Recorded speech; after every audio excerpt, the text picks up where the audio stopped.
All right, everybody, let's get started. Hello and welcome, one and all, to the Lunchtime Discovery Series. It's good to be with you again for another edition of our program, brought to you by the North Carolina Office of Environmental Education and Public Affairs within the Department of Environmental Quality within the state of North Carolina, and us here at the North Carolina Museum of Natural Sciences within the Department of Natural and Cultural Resources, also within the state of North Carolina. How about that?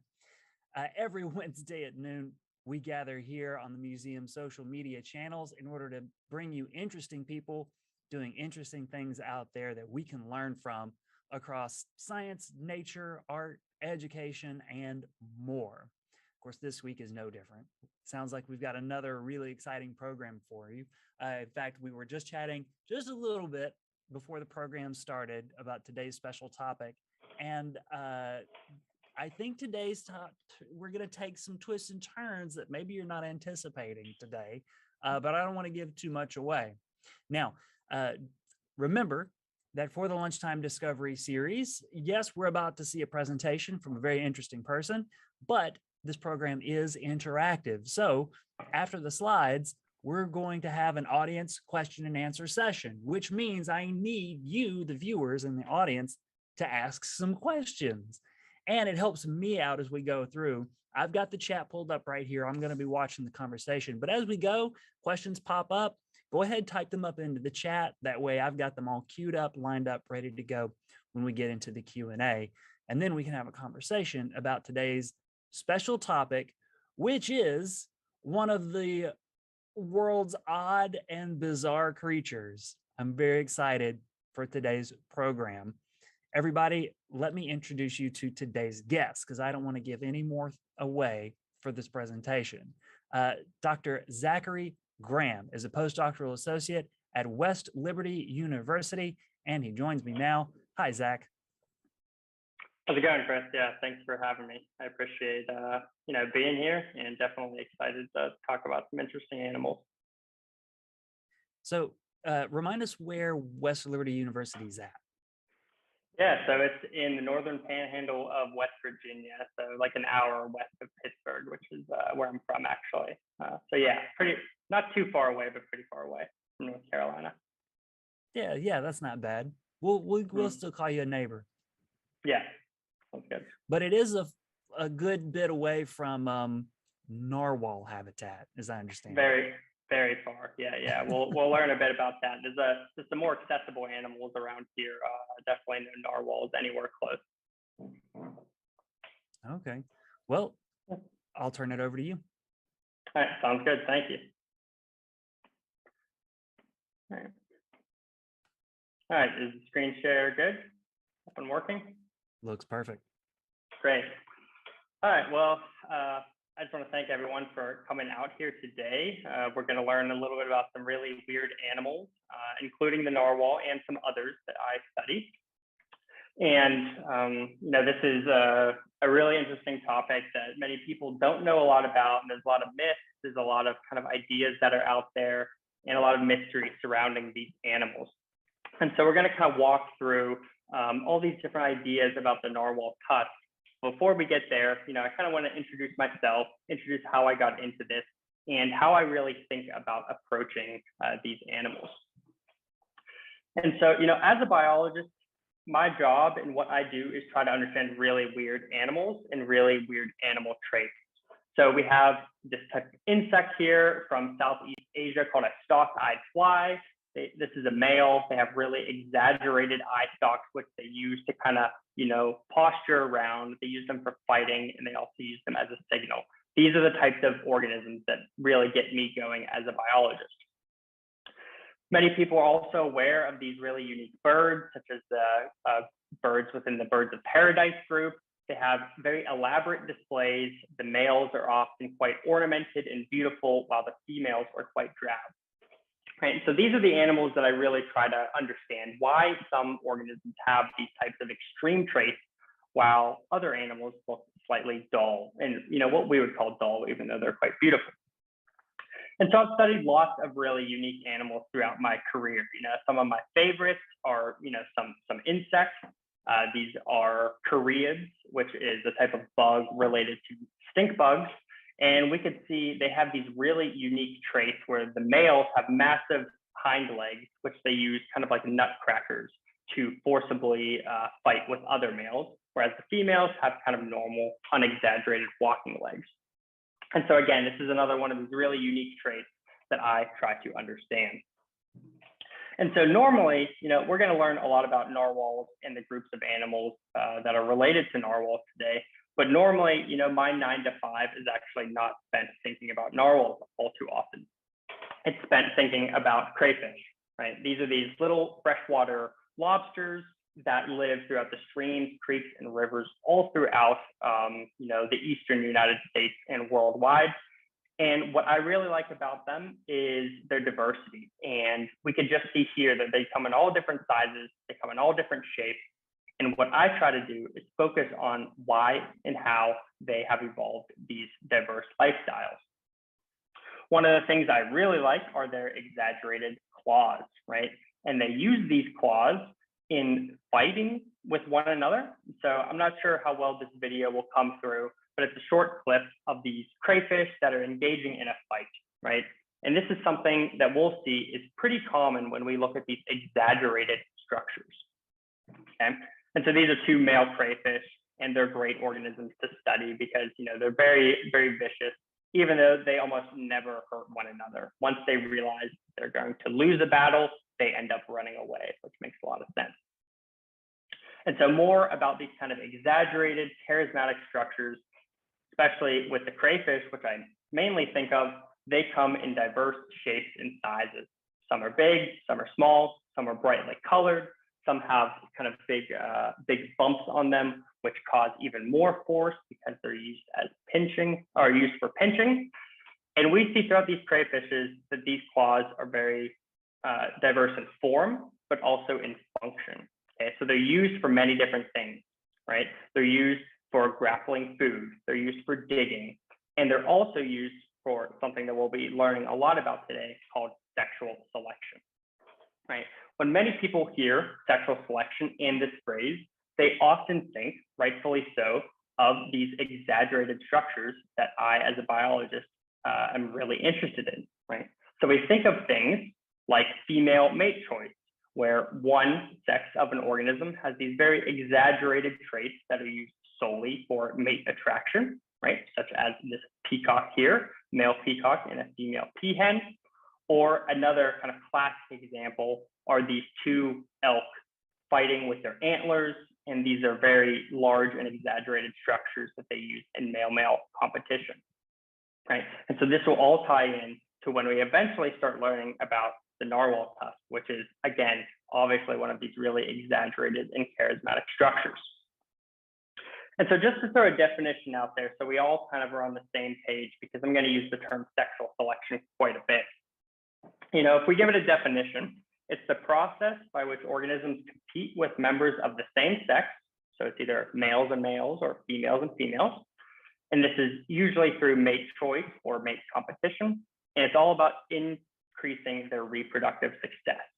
And biologists have realized that a lot of these exaggerated, charismatic, and bizarre structures are generated through sexual selection, right? Whether it's, the eyes of this stalk-eyed fly, or these feathers of a hummingbird, or the tusks of a male elephant, or the claw of a fiddler crab, which is a pretty unique crustacean.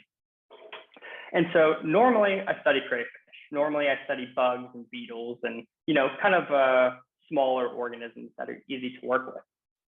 But during my PhD, I read a lot, and I was getting obsessed with all these other animals. And I really wanted to study something else. I studied tons of bugs, tons of beetles, tons of crayfish, and I really wanted to, just kind of diversify and learn about something new. And so something that really interested me is that a lot of my colleagues, what they were doing is they were actually studying prehistoric animals, so animals that were extinct. And many of them have written papers like this one referenced here. And all this paper does is it talks about all these organisms that are extinct that we don't know exactly how they behaved or what they did, but it talks about sexual selection. Presumably these organisms were fighting with one another, just like the elk. Presumably, these organisms had to attract mates, just like the peacock, the modern day peacock and modern day peahen. And so this was really a driving factor for me throughout my early career in my PhD. Right. And so I really wanted to study some unique organism. I thought I could study maybe some extinct dinosaur, right? But I didn't really know what or how. Okay. And this was like this massive obsession for me, probably about 4 years ago is the rough timeline. And so throughout my PhD, you know, a lot of work, a lot of reading, and I would often wake up in the middle of the night and just start thinking about research, right? And this is obviously just a characterization of that, but it happened almost nightly, where I'd wake up at like midnight, 1 p.m. or 1 a.m., and I would just start thinking about all these dinosaurs, these prehistoric animals. I'd think about bugs. I'd be thinking about crayfish.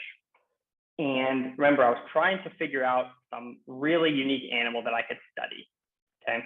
And literally, I woke up about 4.5 years ago in the middle of the night and just immediately started thinking about narwhals. Lots of papers, trying to understand, trying to think of these cool animals to study. I just thought of narwhals out of the blue during one of these kind of, midnight wake up calls. And immediately I started Googling things and trying to learn about the narwhals, right?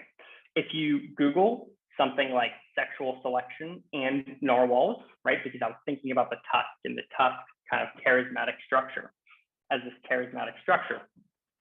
You know, not many people have worked on narwhals. There's only a handful of them that exist, right? And so like realistically, by 24 hours from starting to thinking about narwhals, I became an expert on narwhals because there's only been 30, 40, 50 papers published on them. And I read every single one of them, right? And so instantly I was trying to become an expert and learn about this tusk. And lots of people have hypothesized about it throughout the history, right? And we'll get into those theories. But before that, right, you know, these groups of organisms, these narwhals, they're actually whales, and they belong into a group of organisms called cetaceans. So I had to first kind of learn about them and get familiar with them before I was introduced into working with the tusk, okay? And so these cetaceans are these marine mammals. Generally, they're quite large, right? We call them the whales. We call them the dolphins or cetaceans as well. Things like orcas, things like blue whales, the largest organism that has ever lived, or the largest animal that has ever lived. These are all these cetaceans. And I had to learn about sexual selection and what was going on with them before I could even start thinking about studying these narwhals, right? I started finding some really interesting findings within this group, right? One thing that I found, which ties into the narwhal, is that there's sexual dimorphism, right? Differences between the sexes. And so if we just think of the sperm whale here, you know, if we look at a male sperm whale up top and a female sperm whale down below, we see there's massive differences between them, right? And this is consistent with this idea of sexual selection, because the male is actually, you know, males do a few things if you're a sperm whale. Not only do you fight with one another a little bit, but you also try to attract females. And you could do this by communicating with them over long distances with their, you know, it's kind of like their nose. And they have this massive structure on their head, just the males, that they use to communicate with one another, right? And so this is this really cool example of sexual dimorphism thanks to sexual selection, because these males were behaving differently, they looked differently than the females. And then I also started learning a lot about these really unique groups of whales called beaked whales and toothed whales. And so this is an example of one of them here. We have some sexual dimorphism again. And the sexual dimorphism is actually within the dentition. Okay, so the males have this really big tooth coming out of their jaw, whereas the females do not have this.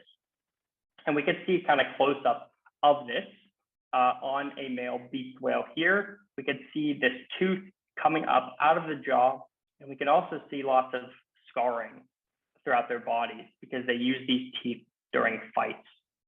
And they can also identify organisms, identify one of these beaked whales based on its scars because it holds this throughout its entire life. Some of these beaked whales have very exaggerated teeth, almost kind of narwhal-like, but not quite as much, such as the strapped-toothed whale, right? And this is this really unique whale, which actually the teeth grow from the bottom jaw and they cross over the top jaw at some points if they get large enough. Really unique animal. Oftentimes, they will touch each other and prohibit the jaw from even opening. Okay, it's a really strange, weird structure. I was trying to study these organisms for a while. It found out that the narwhals were surprisingly easier. And then we also have, losing my mouse here, we also have some extinct organisms within this group, right, that are almost narwhal-like. So really close to getting to these extreme traits like narwhals. And so there's this extinct cetacean called the Odobenocenotops. Okay, that's kind of a mouthful there. That was the genus name that it was given. And we have lots of skulls from this organism. And from what we know, it had asymmetrical tusks, which we'll see is a trait that the narwhals have, where they have one tusk that is quite large. It's always the right one. And they have another tusk, which is a modified tooth coming out of their left part of their jaw, but this is much smaller, right? And so presumably there was this sexual dimorphism in here, but we don't have a ton of data on this Odobenocenotops, this extinct cetacean, right? Again, I wanted to study something charismatic. I thought if I could get data on these guys, if I could go around to museums worldwide and study these asymmetric tusks, maybe I could learn about this sexual selection and sexual dimorphism in these organisms. And what's interesting, many people ask what this tusk is for in the same way that they ask about what the narwhal tusk is for, right? And we really don't know. And that's kind of a key trend that we'll be thinking about, is that we can't study these organisms that are extinct, right? So we don't exactly know what they were for because we weren't there to run experiments to test hypotheses on them. Okay. There's a few ways that we can get around this, which we'll see with the narwhal, but presumably, these tusks, maybe they're used for fighting, maybe they're used for social dominance. Some people think they're used kind of like as a ballast to weigh them down. Other people believe, feeding, predator defense. These are the kind of main hypotheses that people propose. And so there's some artist depictions of these organisms, really unique animals. Many people, probably some of the best evidence, support that they used to use these tusks to keep them flat against the bottom, where they would kind of dip through the sand and be able to scrounge throughout various prey items that were within the sand, right? So not exactly what many people would think. That's kind of what some of the best data supports. And so, after learning about all these cetaceans, then I was like, okay, now I can really dive into learning about these narwhals, one of the weirdest animals that exists out there, right? The scientific name of this organism is Monodon monoceros, which translates to one tooth, one horn, right? And so many people call the narwhal tusk a horn, right? But it's actually a tusk, which is a modified tooth structure. So the same way that the tusk of an elephant is a modified tooth, right? That's why we call them tusks instead of horns, right? There's horns, there's antlers, which are horns that kind of repeatedly fall off, and then there's tusks, which are made from teeth. And so what's interesting about the narwhal and what I learned was that, of course, we have this male biased sexual size dimorphism where the males are a little bit bigger, but the males also have the tusk. But what's even more interesting is that sometimes females will have a tusk, okay? About 5 to 10% are the current estimates. Studying these narwhals is tough though, as we'll learn. About 5 to 10% of these females have tusks, is what the data said before I started working on them. And so this tusk is one of the weirdest traits that exist within biology. And not many people had any idea what it was for, right? So it's in all of these males. All of these males develop this tusk, and this tusk is actually a modified version of their left canine, right? It's always their left canine tooth that protrudes through their head as they reach maturity, and it typically develops in a left turning spiral. Okay, so it's not completely straight, and thin like a pencil. It actually has this kind of spiral to it and this unique kind of groove-like structure. And so these narwhal tusks, they can grow to be around 9 foot or 10 foot long. Okay, and these narwhals, their bodies are about 7 to 8 feet long. Right, so this is an extreme structure. Right, so I'm 6'4". You can't tell. I'm really tall. I have an exaggerated, body size. At my height, if I had this tusk, it would be a 5-foot tooth shooting out of my head. Okay, so that's just a kind of size comparison there. So I'm 6'4". It'd be like having a 5-foot tooth sticking out of my head. That's what these narwhals live with. In some instances, we have really few observations of this, but there'll be a developmental error and there'll be a double-tusked narwhal, right? Estimates are that this occurs about 1 in 1,000, and they generally do not survive to adulthood like these individuals have, though. So it's generally just a single tooth that develops. What other people don't realize, remember, this structure can be almost 10 foot long. So it's actually quite flexible. So if there was a narwhal kind of just sitting down, you could actually bend the tusk 1 foot in every direction, right? And this is because it has some elasticity to it because it's so large. And it's not quite as stiff as people think. There's a lot of bend to it, okay? And that'll actually come in later into when we learn about what the function of this tusk is. And so, we've learned a little bit about these organisms, right? And there's lots of kind of depictions of them throughout folklore and even throughout modern movies, right? So these narwhals were actually the first, their tusks were thought to be the horns of unicorns, and they were very often sold as unicorn horns, obviously wrongly sold as unicorn horns. And this is where the myth of unicorns kind of started, because the tusk has that spiral, kind of looks just like what we would imagine a unicorn horn to look like. And we also have references like in the very popular movie Elf, where the little narwhal comes up and tells Buddy, bye buddy, I hope you find your dad. And many people, when they watch this, they think that this narwhal is just a fake animal, right? No, not many people actually know that they exist.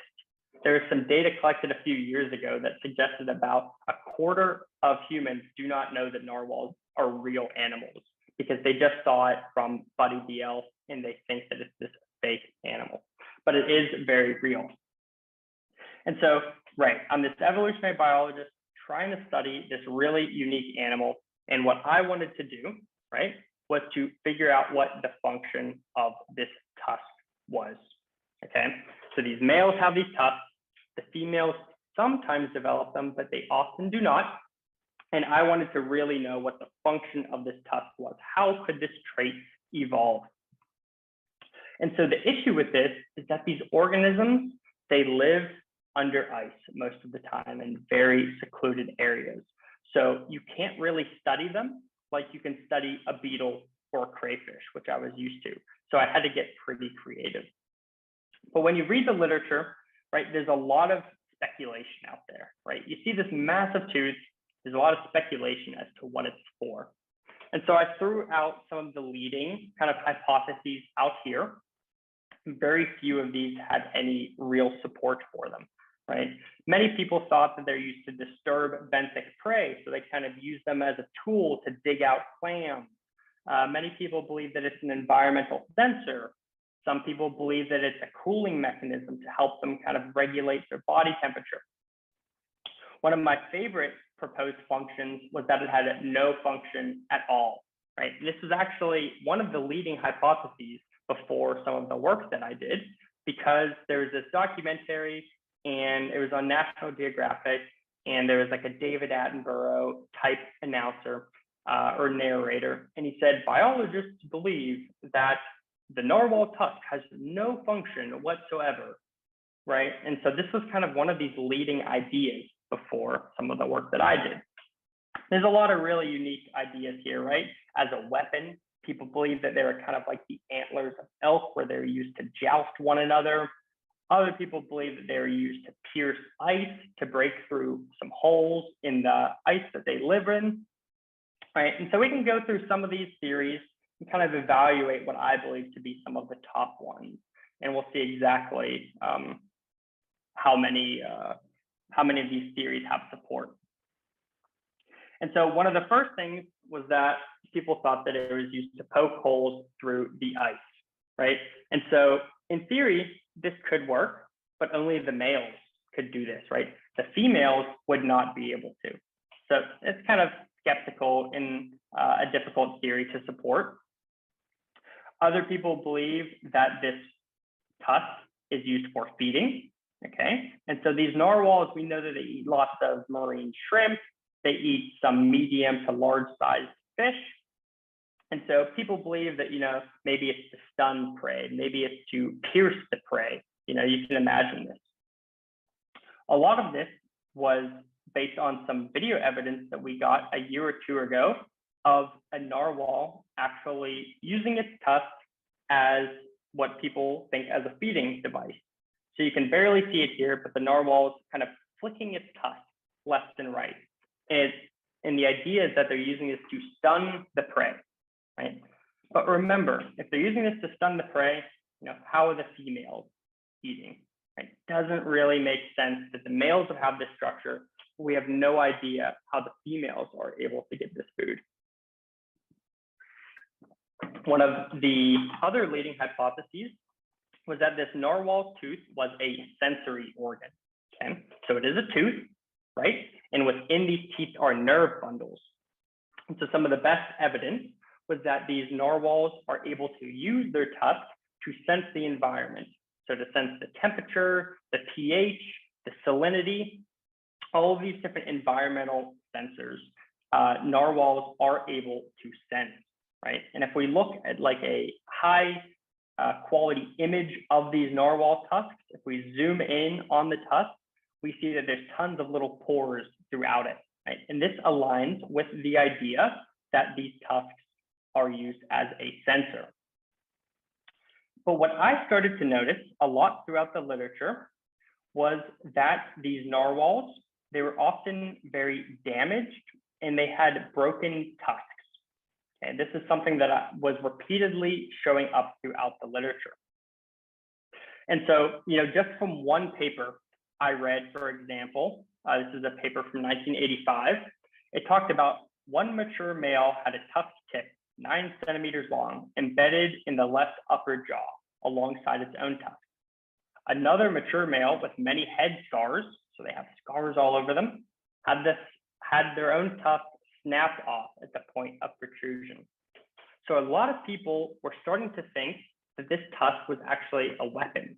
They were using it to just ram each other and to damage each other, just like the elk used their antlers to ram each other and damage each other, right? And so there's like these really old pictures as well of individuals finding broken tusks and lining them up, okay? And a lot of these male tusks were breaking, presumably because they were fighting with one another. Okay, and this was, again, another leading theory. And then the last theory, the one that I'll talk about the most, is that this tusk is some sort of a mating signal, right? Just like the exaggerated feathers of a peacock, for example.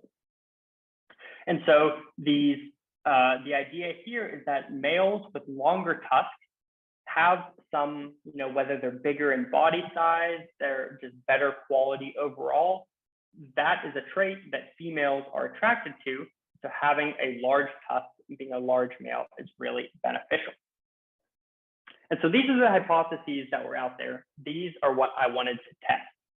But the issue is that these narwhals are not easy to study, right? They live in these very secluded areas in the northern parts of the world, right? Places like Greenland, Iceland, the entire North Pole is their range, right? They can branch down into parts of Canada, but some of the best studies are all throughout Greenland. And so we can't get these organisms in the laboratory, right? That's what I wanted to do at first, right? I work with crayfish. You can go catch 100 crayfish and you can study the crayfish. You can't do that with narwhals. And so the way that I actually ended up thinking about how to study these organisms was from that very beginning paper where I read about prehistoric and extinct animals. And so a lot of my colleagues were studying saber-toothed cats. They were studying these extinct Irish elk that had massive antlers. They were studying things like triceratops, right? And so they were doing this by studying the morphology or just the way that these traits looked and the way that they grew. And so I figured that I could study the narwhal tusk in this exact same way and try to learn about exactly how this trait came to be. And so I'll have to walk you through an example of how this happens, and it's fairly simple. The way that we could do this with traits like the teeth of a saber-toothed cat or the tusk of a narwhal is that we look at the relationship between the size of the animal and the size of the trait. And so the trait for here would be the narwhal tusk or the tooth of a saber-toothed cat. And so what we know from thousands of species is that traits that are absolutely necessary from survival, we know that they scale what's called isometrically, which means that the size of the trait is proportional to their own body size, regardless of how large they are. So if you think about this in PowerPoint, if you have an image and you scale it up 1-to-1 perfectly, this is what isometry is. It's that they scale perfectly with one another, and you could just make it big, you can make it large, and the proportions stay the same. So if we go to this example in something like an elk, this is exactly what we find when we look at something like elk legs, okay? Because all these elk need perfectly sized legs, or else they can't run and have the proper biomechanics. But if we look at these sexually selected traits, like their antlers, we see that they scale what we call hypoallometrically or hyperallometrically, which means they grow really, really fast in these organisms. So it's not that the smallest individuals have relatively small antlers, it's that the largest individuals have massive antlers. Okay, and this is this idea of hyperallometry, that they grow really, really, really fast and they grow disproportionate in size. Okay, and so we can also look at the variation within these traits, right? And so if we plot both of these together, we can see that the antlers, which are these sexually selected traits used for fighting and in mate attraction, that they are very variable. Okay, this is another finding that many people have found for all of these sexually selected traits. And so I figured if I could get this data on narwhals, I could infer the function of the tusk and learn exactly what it was for. Okay, and so the predictions here, remember, if the tusk has non-sexual functions, we expect both a non-sexually selected trait. Here I'm using the width of the fluke or the width of the tail, which is kind of like the foot of an elk, but for narwhals. And the tusk, they would both scale isometrically. They would have nice 1-to-1 ratios. But if the tusk has sexual functions, the tusk would grow much bigger, much faster. Similar predictions with the variation. If the tusk had non-sexual functions, we would see that it would be almost the same between tusk length and fluke width. But if the tusk had sexual functions, there would be lots of variation within the tusk. Okay, so all I needed to do was collect data on narwhal tusk, which was not easy. It took me about a year to figure out how to do this. Remember, I I was reading every single article that has ever been written on narwhals. There's only realistically 30 people that have ever worked with narwhals in the way that I needed to work with them. And I emailed every single one of them. Anyone that has ever looked at a narwhal, I emailed them and I said, do you have this data?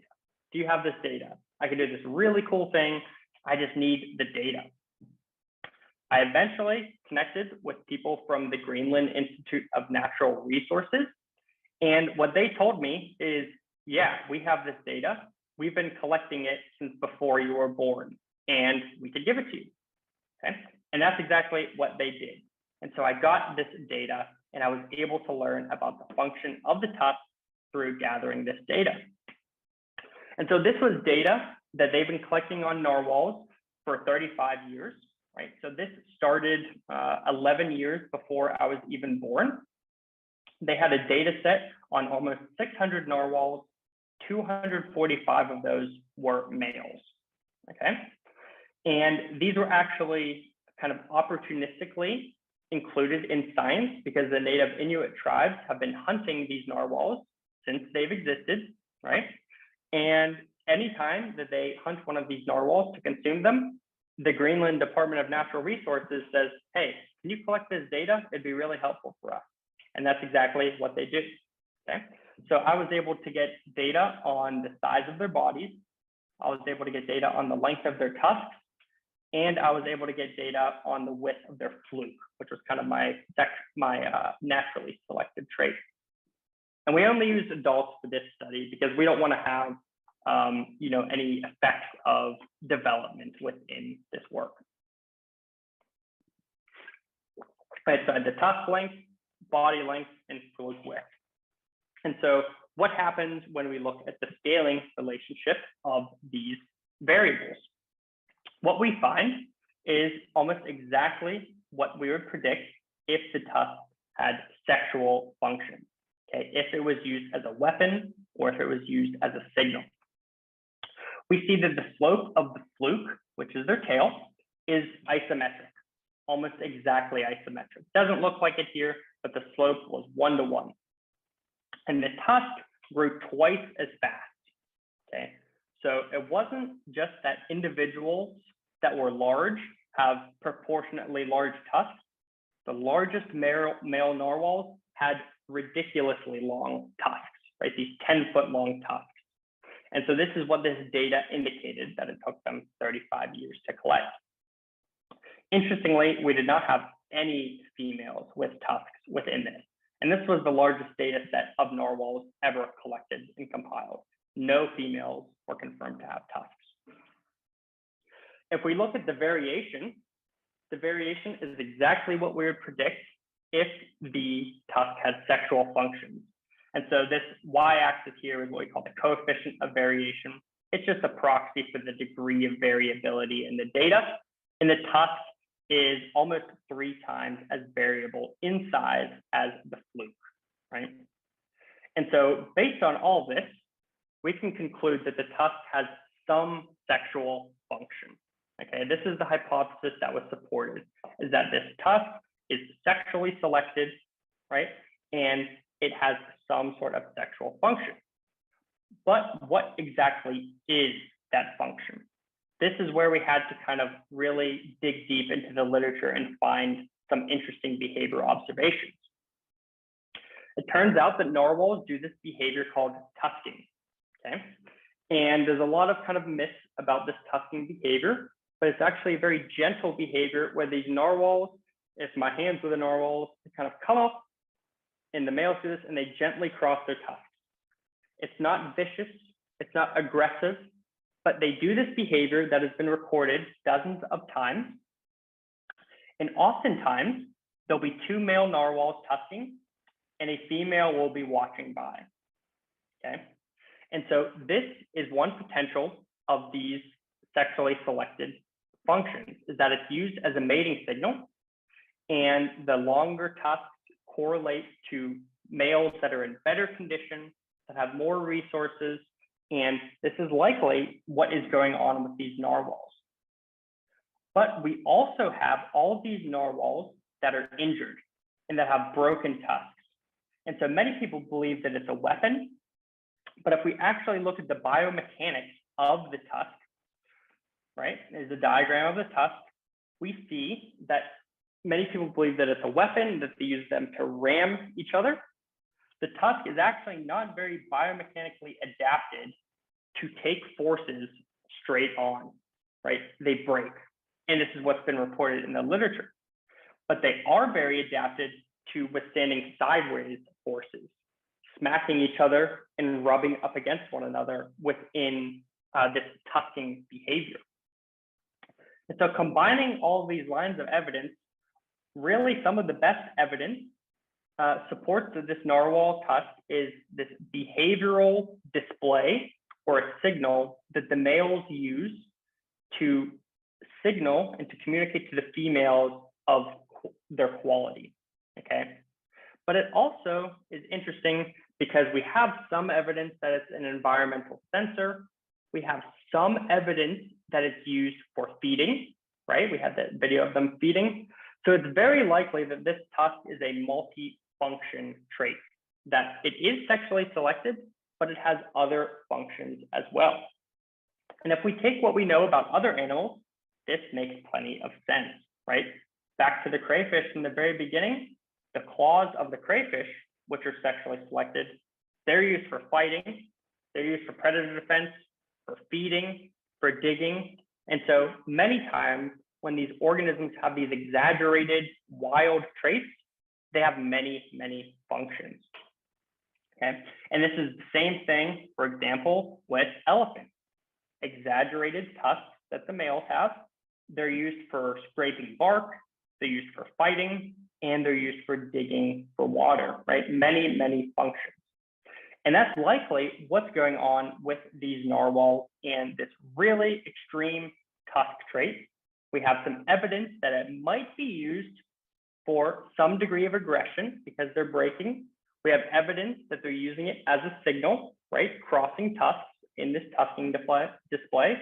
And we also have some evidence that they are used as an environmental sensor, and that occasionally they can also be used for feeding, right? We have that video from a few years ago that surfaced. So it's a very complex trait that likely has several functions, and that's exactly what you would expect when an organism dedicates so much energy into producing a wild and exaggerated structure. And so that's a lot of the work that I've done. It summarizes, 50, 60 years worth of ideas on these tusks. And, I just wanted to thank everyone for attending, for paying attention. And I'm very excited, to answer some questions potentially. If anyone's interested in this work, I published it a few years ago. You should be able to get a copy for free, but if not, you can send me an email and I'll send you a copy of some of this work, which is, a summary of everything I've just presented, more or less. Thank you. Zach, thank you. Yep, thanks. Everybody, wherever you're at watching, you can give Zach a great big round of applause for a fabulous presentation. I feel like we learned about so many cool animals. Like, I don't think I'd ever heard of stalk-eyed flies to begin with. And then we took a deep dive on narwhals. So thanks for such a robust presentation of some really cool and interesting creatures. Yeah, thank you. So, you built up to this incredible conclusion that narwhal tusks, you're like, yes, at least at some level, sexual selection is the reason that male narwhals have this incredible feature. And then they've got it, if you've got a hammer, you can use a hammer for a lot of things instead of just hammering something, perhaps. Yes. So they get a lot of use out of it. But, you said there are 30, 40, 50 papers, 30 or so experts worldwide on things like this. You publish this research and you say, this is it. Here's a summation of what we know about narwhals. This might not be a great question, but did you get anybody writing you letters saying, hey, I think maybe not? Yeah, I actually did. And so, I'm just a young guy who loves animals and who loves these weird and wacky animals. And so there's been other people that have spent their lives studying this organism though. And so they have their own theories and they have their own biases, right? Sure. But they don't have the type of skill set that I have, and they don't know about the other animals that I know about. So yeah, there's a lot of people who don't think that it is for fighting or that is for as a mating signal. But really the main message is that it's likely multiple different things, right? It's used, like you said, if you have a hammer, you can use it in different ways. There's unlikely to be one single function of any trait, right? We have our hands are used to manipulate objects, they're used for feeding, they're used for fighting, right? And this is something that is not really acknowledged within the scientific literature. And so, yeah, I did receive, emails from some experts. Some of them loved it. Some of them thought it was amazing. Others, for example, the people that really did a lot of the sensory biology work, and the tusk as a sensor, they don't believe that it has any sexual functions, despite there being evidence for it presented within my work. Okay, very interesting. Yeah. And more research to be done. Definitely. Certainly interesting enough animals. There's plenty more to be learned. Yeah. Let's see what folks in the chat are thinking about with the time that we've got left. Stephen had asked if narwhal tusk can break off. Yes.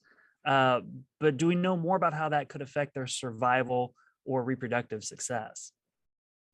Yeah, we do not. And that's, what I did with the narwhals was what many people would call very basic. But the issue is studying these narwhals. We can't put them in a cage like we can do with crayfish or the stalk-eyed flies. And so we know so little about their behavior in the wild, where presumably we would think that the organisms or the narwhals that broke their tusk would have some reduction in their ability to survive and reproduce. What that is, we don't know. And so, it's a very good question, but if you could answer that question with some good data, you would have, a huge discovery. And that's why I really like the narwhals, is that we know so little that any discovery is really important for their biology. Excellent. Elise then asked kind of why we think that these things break off. Is it from running into ice or ships? They right? Yeah, so nobody has ever seen one broke off. At least no one has reported that in the literature. Presumably, it can happen by breaking off by hitting ice, whether it's ice above them or the sea floor, okay, because they do dive quite deep. But these narwhals are often heavily scarred as well. They have scars all over their body, especially concentrated around their heads and their faces. So they might also break off during these, potential interactions that they have one another, where they're really close together, and whether they're tusking, engaging in that tusking behavior, or using it as a weapon. No one's seen anything like jousting. Nobody reports narwhals as being aggressive. And so, we really don't know. And that's probably going to be a lot of the answers to a lot of the questions, that we know so little about their biology, because we can't study them in the laboratory or in an enclosed setting. Awesome. All right. The next one I've got for you comes from Brittany, who writes, I've heard that the tusk actually pierces through their flesh as it grows versus elephants, where they just hang out of their mouths. Is that true? Yeah, and so if you think of it, it's a tooth, right? And in some ways, that's what all teeth do, is they pierce through flesh, right? And that's why kids that are teething, it hurts quite bad. And so it's the same thing with the narwhal, where it punctures through a part of their skin. And so we don't know whether or not that hurts them necessarily. They do have sensory receptors there, so presumably they feel that. But yeah, it protrudes through just like an elephant tusk would, or just like a human baby tooth would. And so that's just kind of a pro and a con for having a tooth, is that it juts right through your flesh. All right, excellent. A lot of questions coming in. This is awesome. Let's see. The next one, it appears stable, but was there any signal of a potential time component to the relationship of tusk's length and fluke width? In other words, did it shift at all over about 35 years of data collection? Yeah, so the time in which, or the date in which the data was collected did not have any effect on the results, interestingly. One thing that could be looked at in the future is we don't know if there's a bias in the data that is being collected. Now, are only the smallest tusked males being gathered? Are the largest tusked males being gathered? Now, there's a lot of kind of potential bias with the way that they got that data, but that's what you have to work with when you're working with an organism like a narwhal, is you have to kind of get creative, and that's why they use these native hunters and tribes to gather the data. Yeah, just going out on a boat around the Arctic Ocean looking for narwhals doesn't seem like a great survey method. Yeah, it's very, very difficult.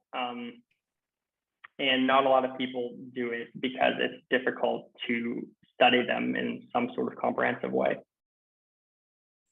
Especially if, I would imagine these the indigenous communities who, like, they probably know the habits of the animals, they know where to find them. Yeah. And they're taking them. So like that's a really easily accessible data set to be able to work with. And yeah, so much and expertise in those communities. Yeah, they're the ones that have really kind of enlightened the biologists, because they're the ones that have been realistically studying narwhals. That if you hunt an animal, you need to know a lot about it. You need to know about its biology, its behaviors, its mannerisms. And so a lot of what we know about their biology comes from the native tribes that have been working with them for a very long time. Excellent stuff. Okay, let's see here. Going back to the previous question, might you expect any variation in the ratio throughout the distribution of the species? Yeah, definitely. And so I didn't really go in depth or mention it, but all of this data was collected from a single breeding population. And it's the breeding population that is most heavily studied and most well known. And so presumably there is some variation between these populations. And there's, narwhals aren't endangered or extinct. They're actually doing quite fine, but there's still not a ton of them out there. Current estimates are somewhere around 300,000, which seems like a lot, but it's actually quite low. And so presumably there are some populations with relatively larger tusks or relatively smaller tusks, or maybe some populations have more females with tusks. But that's kind of, data on those populations don't exist. The data is not, widely collected or studied because they're so difficult. Excellent. Carrie says that she read that one theory for the tusk is sensing pheromones. Any idea about that? Yeah, and so that's definitely a theory, but the issue with all of these theories is that it's so hard to test them, right? Because we can't study them like we study other organisms. And so that is a great theory. I could see that happening, but collecting data to support that is very difficult. And that's why we have to rely on kind of unique methods like the ones that I use, where we don't have to study the behavior, but we can infer the behavior from their morphology. So there definitely could be something going on with that, but there's no data to support it, which is the issue with a lot of these hypotheses. All right. Good question, Carrie. Thank you. Do we know if females with tusks participate in the tusking events? So the issue with that is there's been lots of suggestions that there's females with tusks, but confirming this is quite difficult.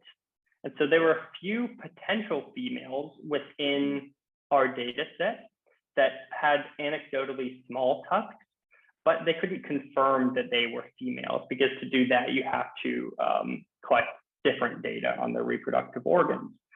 And so presumably, we don't know if the females with the tusks are some adaptive trait where they use it and it's beneficial, or it's kind of like a genetic anomaly or a developmental anomaly. And it's been reported at being 5 to 10% of females, but we had the largest data set ever compiled on narwhals, and we had 0 that we could confirm were females. Right? So we really don't know if they're used in the tusking, if the females use them as well. There you go. The last one for you, not about narwhals. Viewers wanted to know about the, was it the asymmetric strap tooth? Yeah, the Odobenecenotops. Odobenecenotops. Or, well, the strap tooth whale was different than the Odobenecenotops, but that's the one that had one really long tusk and one shorter tusk. The question was, why would they be asymmetric? Yeah, so we don't know if it doesn't make sense in the same way that the narwhal tusk kind of doesn't make sense. And so we don't know if it's actually very poorly preserved fossils, but that is unlikely because based on the kind of components of these fossil tusks, they believe that there's multiple lines of evidence now that they were asymmetric. And so they really don't know why it would be asymmetric. That's kind of one of those mysteries. And so it could be used in some ritualized fighting. You know, maybe they only fight in this very unique way. It could be very costly to develop 2 massively long tusks. Okay, could just be like, you know, very costly metabolically to produce and maintain those. And so it's kind of the same thing where it's awesome that we don't know, but that's the kind of downside of it all, is that, you know, there's so much to learn. It's difficult to really get good ideas of what's going on with many of these animals. All right, there you go. All things cetacean today on the Lunchtime Discovery Series. Yeah, extinct and extant. Cool. Yep.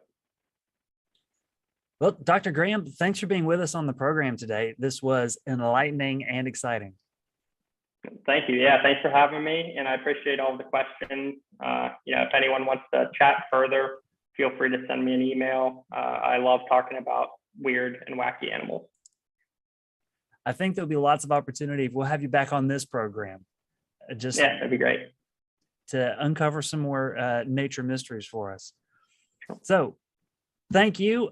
Thanks everybody for tuning in to this week's edition of the Lunchtime Discovery Series. Make sure that you keep up with all that's going on with the North Carolina Office of Environmental Education. They're on social media at North Carolina EE. And of course, you can keep up with the Museum of Natural Sciences on social media as well. We're at Natural Sciences on Facebook, Twitter, and Instagram. Go check those out. Also, the museum's website has listings for the rest of June's programs, or at least for the next 3 weeks. So make sure that you head to naturalsciences.org to see upcoming programs. Go ahead and mark your calendars to be back here with us again next Wednesday at noon, where we will be hearing from Patrick Bannon from the Highlands Biological Station. Should be exciting, and I hope that we'll see you again real soon. Until then, everybody, take care, stay safe, keep your community safe. Have a great Wednesday. Bye, folks.